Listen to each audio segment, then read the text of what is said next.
Josh and I went up on Friday night to check out an area, scouting for elk. And Saturday morning, the storm came in pretty early, probably about 9 o'clock, and we were rained in pretty much the whole day. But the seek outside teepee tent and the stove kept us dry and warm. It was pretty good fun. A little rainy for us. Got a big old stack of wood and a fire ripping. The teepee has passed the rain test for the last 12 hours, 5 stars.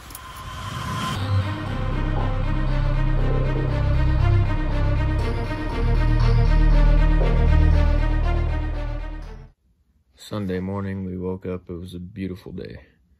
And while we were sitting there glassing for elk, we weren't even being quiet.